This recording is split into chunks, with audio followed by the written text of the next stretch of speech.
Welcome to today's preview stream of the upcoming Liftoff Financial Educator Marketing Program. This program consists of 2 daily 90-minute sessions that run from January 9th through the 12th and give you weekly and monthly support afterwards. And you will put in place a 1-year financial education marketing plan and learn everything you need to execute on that plan. If you're interested in learning more, you can go to horsesmouth.com/liftoff. And I can also go ahead and put that link and QR code on the screen for you there as well. And I'll leave that up for a moment. But today we are talking about session number 4 from the program, which is entitled Webinar Planning, Marketing, Budgeting, and ROI, and then also Digital Marketing and Social Media 101. So I'm here joined by Sean Bailey, Editor-in-Chief at Horse's Mouth and the leader of the Liftoff Financial Educator Marketing Program. Sean, let's go ahead and jump right into it.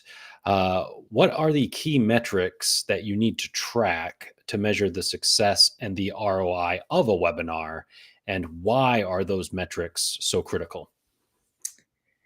Thanks, Doug, and welcome everyone. Before I answer that question, I just wanted to step back a tiny bit and put in a plug for advisors doing more webinars, which is something we'll be doing in our financial educator marketing coaching program. You know, before the pandemic, hardly anyone did webinars.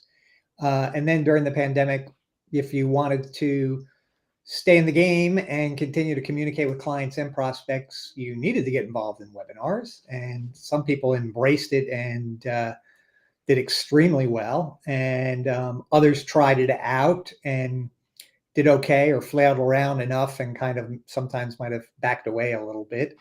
But over the full course of the pandemic, a fair number of people have integrated webinars into their communications plan. It's part of their financial educator programming.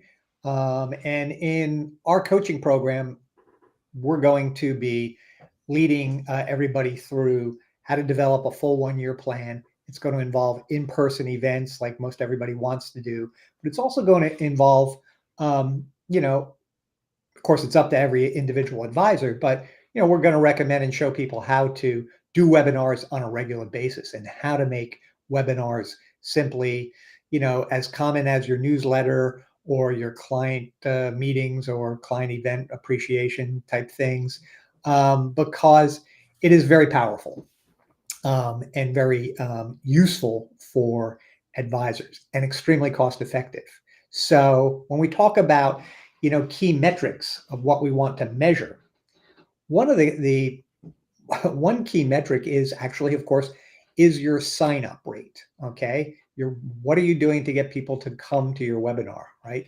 And so a lot of people will lean heavily into their existing marketing list, their marketing email list, and that's great. But what we really want to do when we're putting on webinars and when we're executing on a financial educator marketing strategy is that we want to be making sure that as part of our ROI, we're viewing adding a contact, adding an email address to our broadcast list as part of that return on your investment, okay? Because everybody knows, you advertise an event, whether it's in person or a webinar, you get a certain number of signups. For instance, the other day, somebody, an advisor is coming into our program that starts January 9th to the 12th. We're doing a 4-day intensive virtual program, 3 hours a day. And then when that finishes, we're going to do 8 weeks of coaching, 8 1-hour sessions for the following 8 weeks. And then we're going to check in with everybody once a month for 6 months. So it's a nice, robust coaching program designed to get you your strategy up and running. And part of it will be the webinars. So when people sign up for the program, we get in contact with them right away to start, finding out where they are. And somebody who's going to be in the program had been putting on a webinar just the other day using Facebook ads, and actually had 30 people sign up. And we're going to dive into this more in the program, but that's a great result. Now he had, I think he had 10 people show up, and he might have had 2 appointments. So those numbers aren't that good. And as we probed around a little bit, we discovered, some things that he wasn't doing. And, we're going to go into that into the program for sure.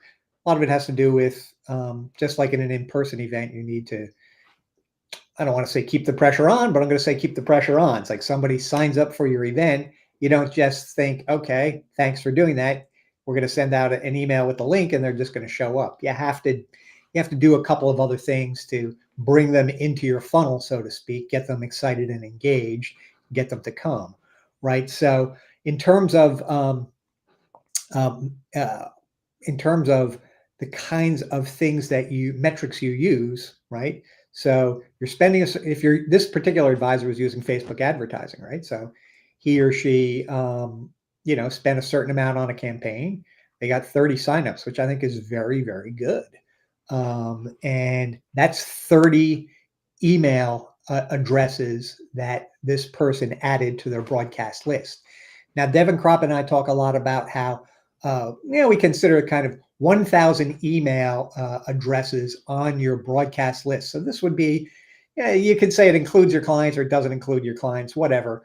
But generally speaking, if you get a list that's up around 1,000, and this doesn't happen overnight, but once you get a list up to 1,000 or more, there's all sorts of business embedded in that email list that will reveal itself over time, as long as you treat it properly, as long as you, communicate with it with your newsletter, invite them to your webinars, share, you know, share different things like PDF handouts, article reprints, other tools that are part of the personal finance journey that you're presenting as their as their de facto financial educator. And so if you cultivate a list like that, you're really in a great position, because we hear all the time about people who reveal themselves years later to come in for business. They go to a webinar, they get on your list, and then they start following your stuff, but they don't make any inquiries, they don't call you or anything like that, but they might come to some of your events, some of your webinar events, and then finally whatever's going on in their life aligns with a particular issue or topic that you've raised in an email blast or whatever the case may be. And they come to a webinar or they just call you up and say, I'm ready to talk now. It just happens all the time. And so part of what we're doing when we're putting on webinars is we're trying to add to that list. Okay, so the things you're tracking would be obviously your cost on advertising, the number of names that you added, the number of people who actually attended, right? So you get 30 registrations, you get 10 attendees. So it's another measure of what's going on. Tells you, all right, I'd say if he had 30 signups, he should have had 15 attendees. So I'd like to know what he did or didn't do that might have boosted his numbers a little more. So you get attendees, then you have people, a certain number of people who accept your invitation to have a good fit phone call or one-on-one meeting or whatever the case is spinning out of the webinar. And then after that, you have how many of those people actually become clients, right? And so you can see there's like 4, 5, 6 things there that are part of measuring your return on investment. And so, he can look at that particular campaign. Maybe he spent, $600 on the Facebook advertising and he got 30 names.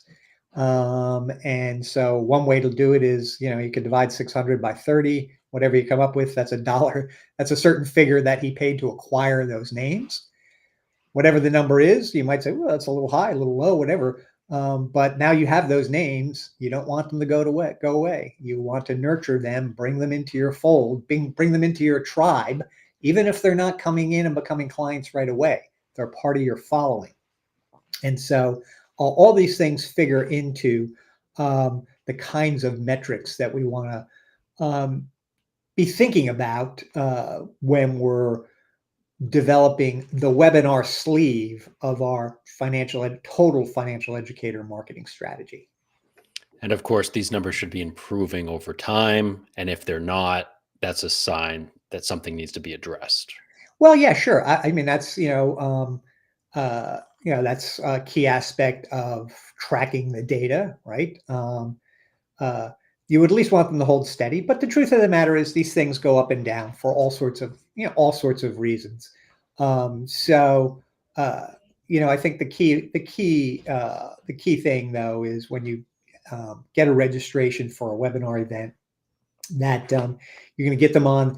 You're going to do the follow up after the event, which includes, by the way, some traditional follow up. So you should email everybody, right? You get 30 attendees. I hope that he sent out, 30 emails, or you sent 10 emails to the people who attended and 20 emails to the people who registered but weren't able to make it live.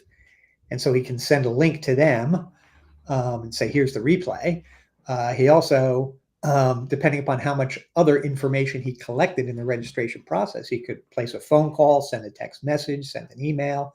You want to try and follow up with people as much as possible because, people are giving you, by signing up to come to your event, people are giving you permission, directly or indirectly, to engage in a conversation. Now, some of them may not ever return your call, whatever the case is.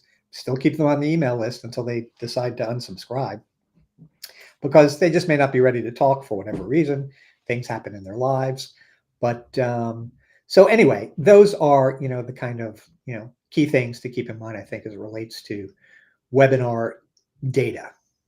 Okay. Let's move on and talk a little bit about the market plan and budgeting. So how do you create an effective marketing plan and budget for a webinar, to reach your target audience? And what channels do you find work best? Yeah. So, in terms of, uh, a budget, we kind of dive into the details in the program, but, you're going to want to look at, your total marketing spend for the year, right? You're going to figure out, and we do this in the program, right? People are going to put, I mean, here's the thing. People can come into a financial educator marketing coaching program, or you can just simply have your own, financial, your own marketing strategy for the year. And you can look at it and you can say, all right, um, we want to add 10 million in new AUM next year. Our average client comes in with around 500,000 in AUM. That means we're adding 20 clients, okay? And we want to have, say, 4 different campaigns during the course of the year. And so in each one of those campaigns, on average, we're looking to add 5 clients, which would be 2.5 million in revenue if we're going to add 10 million for the whole year. Let's just say you're pulling a 1% fee. So your 1% fee on 10 million is going to be, in that first year, is going to be at 10,000, right? 10 million, 1% is, no, hold on, 10%. What did I say it was? At 10 million in AUM. So 1% is going to be 100,000. 1% is going to be 100,000, right? And so that's 100,000 in gross revenue that you're going to add for the year. And so, if you split that into 4 campaigns to break even, right, it's 25,000. You technically could spend $25,000 per campaign to add those new clients. Which is a nice, it's a nice buffer. I mean, that's a nice margin, nice profit margin. The point is, you're going to develop your marketing strategy, and it's going to be pegged to the number of clients you're going to add, the number of what the AUM is they're going to bring in. And you can do the numbers because you also keep in mind when you're pulling together your budget, the lifetime value of your clients, right? You know what that is, and hopefully it's pretty darn long, 7, 8, 10 years or more, right? So those clients that come in with a $500,000 account, right? 10% is 50, 1% is 5,000, right? 5,000 over 10 years is 50,000 per client, right? So you can begin to see that if you're spending, say $3,000 on Facebook advertising for your webinars in the first quarter, you're gonna get a solid return on investment, right? And you're adding those additional names to your email address as well, as I was just speaking about. And so when it comes to developing this marketing budget, you want to, in an ideal situation, you want it to be informed by what your goals are, how many clients you're going to add, the ability of your team to metabolize this, right? I mean, you wouldn't want to say that I want to add 60 clients and then spend the money to add 60 clients and actually get the leads that can bring in 60 clients, but not have the processes and staff on the back end to actually metabolize and on ramp 60 new clients. That is a lot of work, right?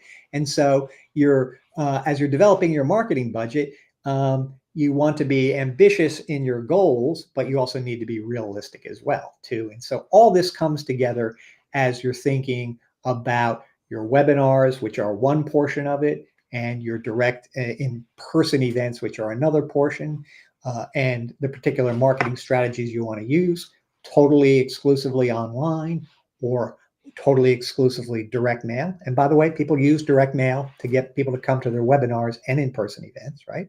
Or what we're going to recommend in the program as ideal is a hybrid strategy.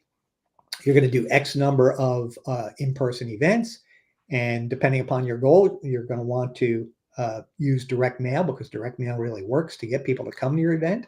But meanwhile, you're going to be doing a steady diet of these webinars as well. We're going to recommend you do them once a month. Now, some advisors might just want to do a couple a quarter, or one a quarter. I mean, it just kind of depends. It's all about developing, the program is also about developing your own personal strategy that aligns with your own goals, your own style, your own practice, your own target audience. And so all that informs, the posture you take in terms of your aggressiveness for adding new clients as well. So, Okay. Well, moving on to delivering the webinar itself. right. It's a different format than in person, obviously. So, what tips do you have for optimizing webinar content and delivery so that you can get, that maximum engagement and impact? Yeah, right. Well, one thing is to work with a co-host. Okay. Now there may be, there are some advisors who are skilled enough that they can do it on their own, but they've been doing it for a while and they know they're very fluent using Zoom and screen sharing and so on and so forth. But for the most part, we're saying, no, don't do that, especially if you're new. You have someone on your team who's going to act as the co-host. Super critical. One of the most important things that the co-host needs to do is, Doug, what's the most important thing the co-host needs to do? Well, make sure that everything's being shown and people can hear you. Doug, there's something even And more hit the important. record button. Yeah. Thank you. Yeah. Hit Sorry, the that's been record ingrained button. into my consciousness over the years. That's like, you don't even think about Yeah, that. it's a subconscious level But now. it's not, unfortunately, we've had some advisors over the years whose, co-hosts forgot to hit the record button. Thankfully, both of them were smart enough to say, okay, well, no big deal. I'm just going to record again. And they went ahead and recorded it nonetheless. The reason you're doing that is because, unlike when you do a live and in-person event, no one ever records those. I mean, it's very, very rare. It's so many complications relating to it. The lighting, the equipment, the sound in the room, not to mention permission, frankly, of the audience. But when you're doing a webinar, you don't need to do any of that. You just hit the record button and you're capturing a piece of marketing content that you can do all sorts of things with. Namely, just simply offering the replay is one great and fantastic thing you can do. Then, people have learned over the years in your program and just elsewhere fiddling around that you can, take your talking head from the webinar and it can be cut up into shorter pieces that can be used in social media. You could pull the transcript from it and turn it into several different articles or blog posts. So there's a lot of important information that's embedded in a webinar that is classic content marketing, because when it comes to meeting new people and bringing them into your orbit so that you're in a great position to have conversations with them about problems that they know that they have, that you're able to help them solve and then become a client. When you're able to do that, that's fantastic. That's what it's all about. That's how you bring on new clients. And so it is that aspect of putting on the webinar that, in terms of tips, recording it really big. Yeah, and AI And of course, AI tools are making repurposing webinar content even easier.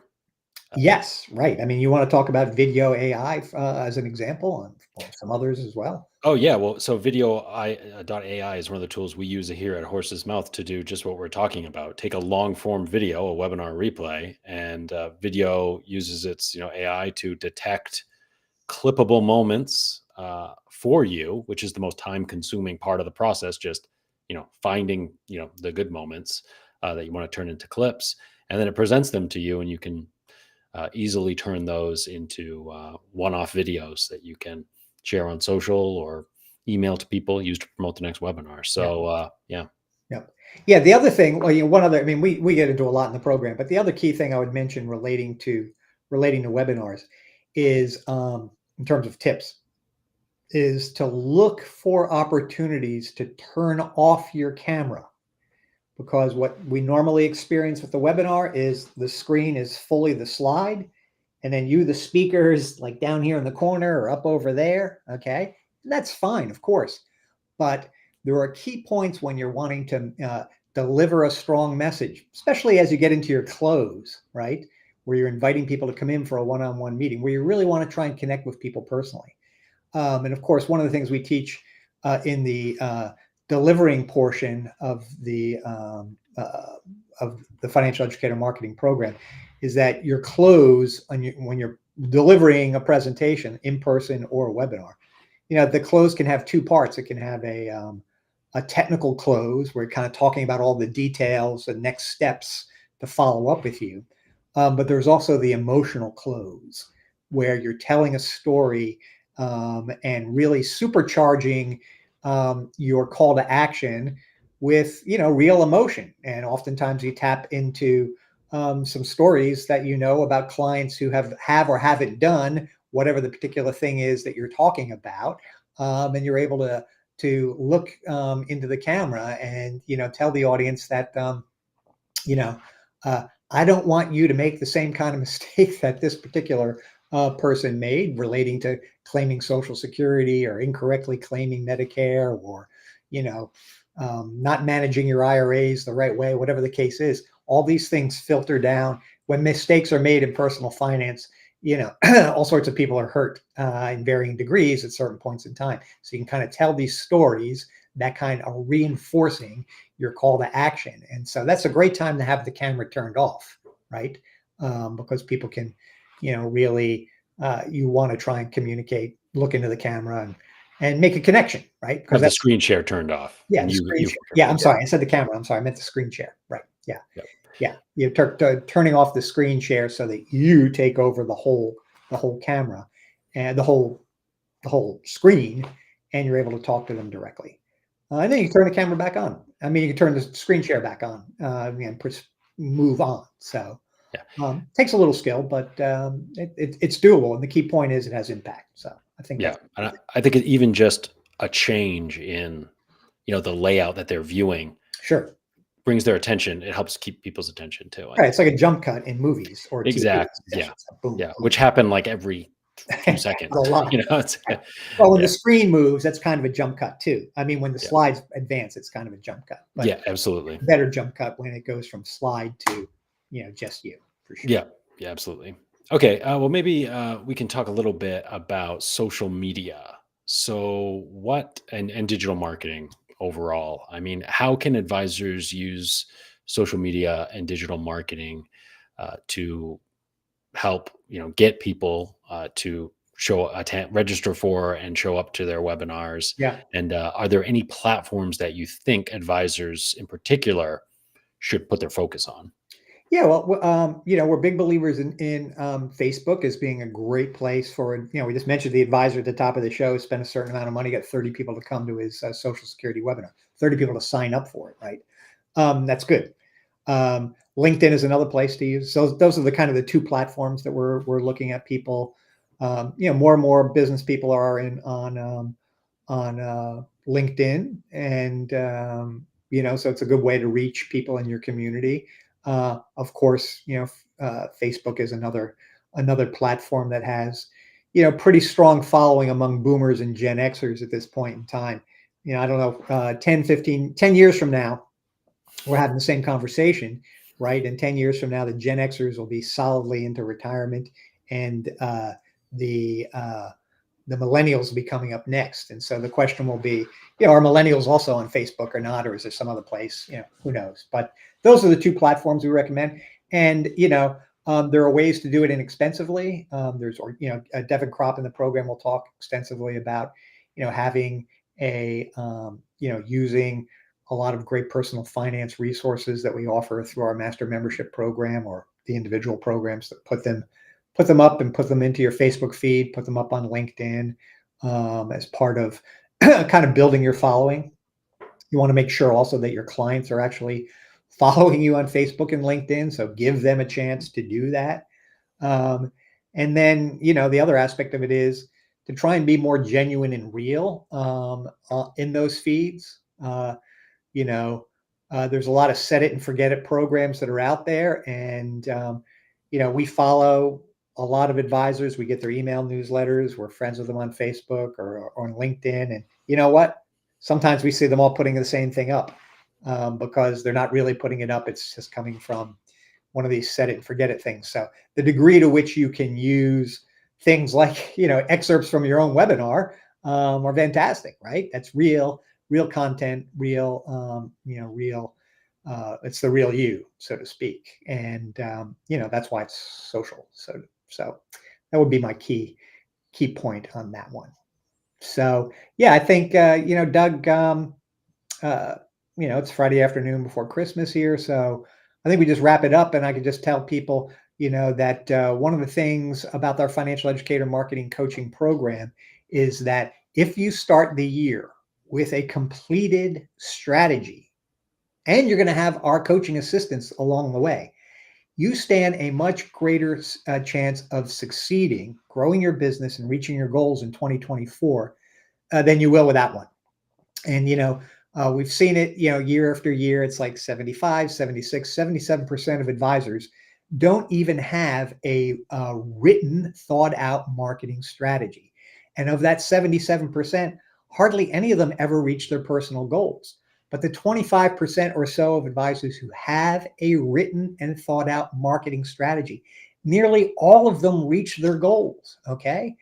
And it's a sad state of affairs, but we work with the 25%. You're coming into our program. You move from that world of no strategy into the world of I have a strategy, and you are going to dramatically boost the chances of you having a successful year, adding new clients, adding new AUM, meeting new people, and really, frankly, enjoying your life and enjoying this profession. So. Come and spend 4 days, January 9th to the 12th. That's Tuesday to a Friday. And we'll do 3 hours a day. We'll have some breaks in there. We're going to dive deeply into all this stuff. And you finish with your strategy. And then we have these weekly follow-on sessions followed by the monthly follow-on sessions. And we've been doing this for a few years now through the pandemic and continuing on. People love it. They're having great success.